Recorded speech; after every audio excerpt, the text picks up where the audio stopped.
Hey there. Welcome to Millennium Milestone Presents, a site dedicated to storytelling in books, movies, video games, and other exciting genres. Ever watch something and think, am I enjoying this or just developing Stockholm Syndrome with my TV? That's the Gorge in a nutshell. I'm still processing this movie in a state of what did I just watch? Now don't get me wrong, this is not a full-on decimation of this film. Anytime Anya Joy-Taylor with those luscious eyes on the screen is more than enough to get my attention any day of the week. Not to mention she is a capable actress. Miles Teller, I'm also a fan of his work in movies like Top Gun Maverick and Whiplash. He's a talented actor and the perfect eye candy for the ladies. So putting these two together in a movie makes all the sense in the world. The Gorge, however, is a movie in itself that does question one thing more important to me, and that's my own sanity. On one hand, it's got a great concept. Two lonely, isolated, deep-cover snipers whose job it is to keep anything from the pits of hell to come forth on Earth. I can dig that. Plenty of action, scary moments, romantic tension. Okay, no problem. It's Predator meets World War Z with a sprinkle of Mr. Smith, Mr. and Mrs. Smith. So again, this seems like a perfect win-win slam dunk of a film. Pure popcorn entertainment. Yet, I can't help that this movie feels more like what would happen if Hallmark or the Sci-Fi Channel made a baby.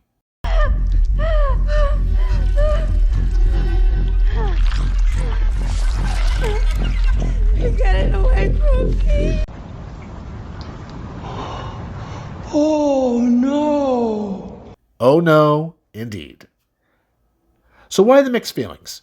Well, let's strap in and break it down for you. We open the movie with an introduction to our characters, starting with Draza, a Lithuanian sniper who is hired frequently by the KGB, whose father is dying of cancer and plans to self-delete himself on Valentine's Day months from now.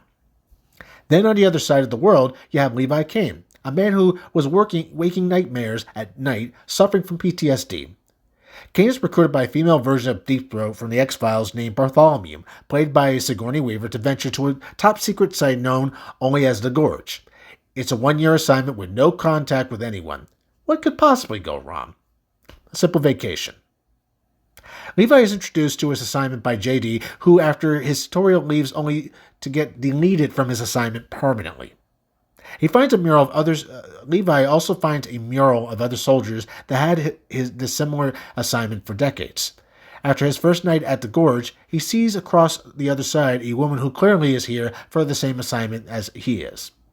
So this is the part where I started the struggle for a bit. With no dialogue for nearly 30 minutes of the movie, we gather only from nuances and subtleties as the two sort of flirt with each other and get to know one another for the first 2 months. Lo and behold, the two entertain each other for one night and get a surprise attack from the Hollow Men. Pretty much like the name suggests, they are undead hollow shells of soldiers of a battalion that went into the Gorge decades ago to eliminate a threat but never returned. This incident not only forces them to take this assignment more seriously, but solidifies their warming friendship into something much more.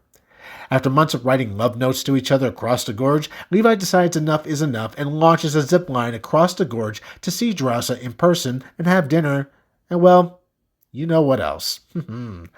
Gotta say, the man knows what he wants. Who could blame him? Now, the story picks up as Levi tries to return to his side of the Gorge after his dinner date, only to have the zip line cut and tumble to the bottom of the pit. Draza instinctively follows, parachuting to the bottom of the Gorge to rescue him. Now, I don't want to spoil any more of the movie than I already did, but I will say that the next half of the movie is predictable, as you could imagine, for a horror scenario like this.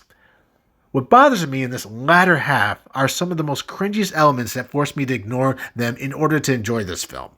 The ending was good, but also predictable if you ever saw a movie where an underdog is up against black ops organizations. So what is it that I'm pointing out that really does bother me about the film?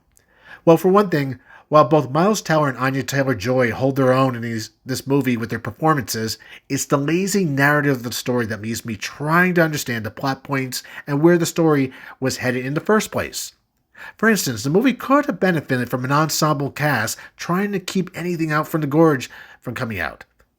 Don't get me wrong, I like the main characters in this film, but they only carry the film so much with their banter and working together, which I will say is a pleasant surprise. Going back to Draza, she is a strong female lead, but not in the retarded girl boss trope we've been conditioned to see in most movies. She actually acts feminine and vulnerable, which makes us relate to her a bit more. She's not undermining Levi at any moment, but instead working with him and listening to his takes on the mission. But perhaps a person that is infected living in the Gorge could have been a guide for them. Struggling to keep their humanity intact would have gone a long way in making sense of the plot and feeling like you were in a bottomless pit of hell. Literally and not figuratively with the plot of this story. Oh God. The monsters are not that bad for CGI, but they still come off a bit weird and look like a cross between Ents from The Lord of the Rings and the infected in The Last of Us. The stakes in the movie never feel real and you're not convinced that anything could happen, which leads me to the ensemble idea. With more characters, at least you have the element of surprise as to who might die and who won't. But when you have two love interests in the Gorge, there's no suspense as to what may or may not happen to them because you got plot armor on both of them. No red herrings, no plot twists. That may be where the movie just suffers the most. It's too formulaic for its own good. Take, for example, another movie that kind of has a similar tone to this. The Edge of Tomorrow. The movie could have been formulaic, but it managed to suck us in with two good concepts. Not just one, but two. One, the Groundhog Day element where Tom Cruise's character repeats the day. But to add another layer, it surprised us with a character in Tom Cruise that starts off as a full-on coward before he learns so many mistakes, repeating the day over and over again to become a legitimate hero. That's what I mean by not being lazy with your writing. Find ways to make your story stand out. The Gorge had a great concept. Actually, I would say a very good high concept. But it barely has a hook to the story. Just barely. Something to keep us guessing as to what will happen next. Overall, the film is enjoyable, and if you're looking for a good date movie, it does fit the bill. However, just don't expect it to be an earth-shattering piece of sci-fi horror. It blends a lot of tropes together, but it just falls short of a good hook that keeps you invested and wanting to watch the film on repeat. So how would I rate this film overall? I would give it a meh to decent rating. So it's kind of middle of the grade scale for me as to what I'm referring to. You can pass the time with it, and if you're really bored, you'll enjoy Miles Teller and Anya Taylor on screen for the most part, but you'll ask yourself, just like you did at the very end of it all, what did I just see? What did I just see? Well, those are my thoughts on the Gorge. For those of you who are just new to the channel, please like, share, and subscribe. And as I always say at the end of all my videos, you best better believe I'll be back.